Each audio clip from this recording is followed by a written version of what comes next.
Hi there, it's Nick Dutch back on the camera yet again. How the hell's it going? Okay. I saw a video recently that was kind of like an exploration or a look at why people believe conspiracy theories. And I just wanted to add my tuppence worth here, so to speak.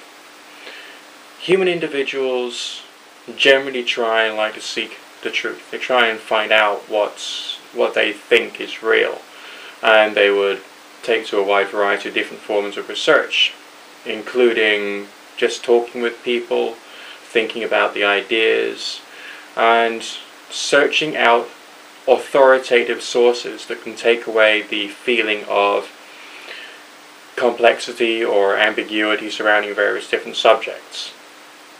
As a result of this, the conspiracy theorist is often drawn to individuals who speak out in a very passionate manner and provide seeming evidence, not necessarily hard and fast factual evidence, but seeming evidence about something which appears to be true, so long as you don't take the information that's being given and then go into it in a much deeper way and also try and look at the motives of the individual who's coming out with the conspiracy theory. For instance, let's say an individual could, publish quite nicely. They could get plenty of customers, people wanting to buy their information, and that would of course do them a lot of good.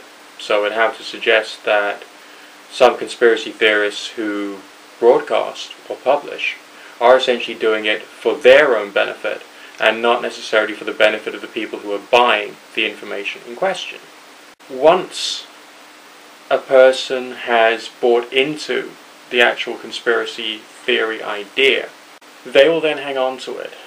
I would say that it's quite likely that the mentality of the people who believe paranoid conspiracies, for instance, have the same kind of mentality of a religious fundamentalist, and as a direct result they will find it very difficult to accept contrary points of view. This is often quite self-evident in the mentality and the behavior of first-year undergraduates in university who, get the bee in the bonnet about, let's say, socialism, communism, or any other pretty cool idea that seems to resonate well with them, let's say anarchy, for instance. And they will find it very hard to see that there could be another side to the story. It's often, it's like the mentality of someone who's childish. They may be old in years, but they may definitely have the mentality of a child or an infant in some ways. Either that, or they could have some other factor affecting their ability to reason and think. And I feel that this is a real problem. Especially these days when there's so much more information out there. It's like the people who are promoting the conspiracy theories know that there's other sources of information out there on the internet, out there in print publication, even on radio and television.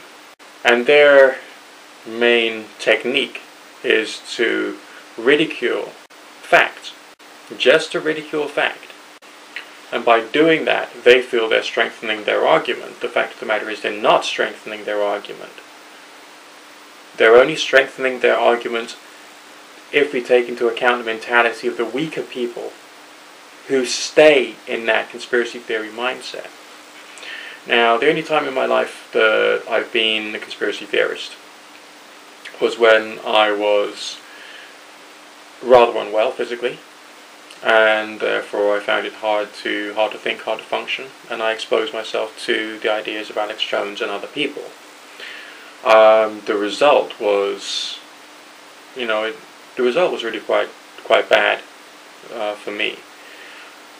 But I realized that there must have been more sources of information out there, and I actively pursued researching other points of view, not just from bloggers, but also from orthodox scientific sources.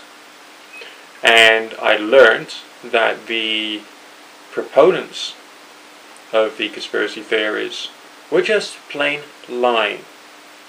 But it was because they were lying in such a passionate and energized way that made the audience think, yeah, this is someone I can trust or I can listen to. This person really believes it.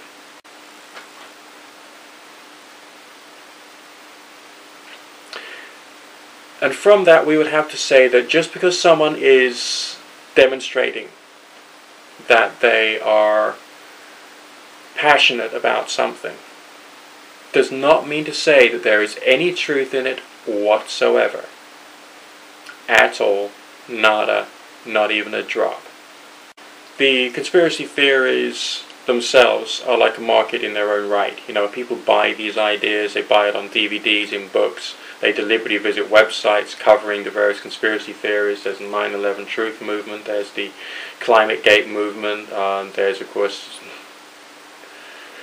loads of others. Most of these do seem to come from the political right of one form or another. Either the conservative right, people who want to try and keep everything the same, or from the more extreme political right. And it does overlap with, you know, racial politics, racial economics, and of course various ideological bases.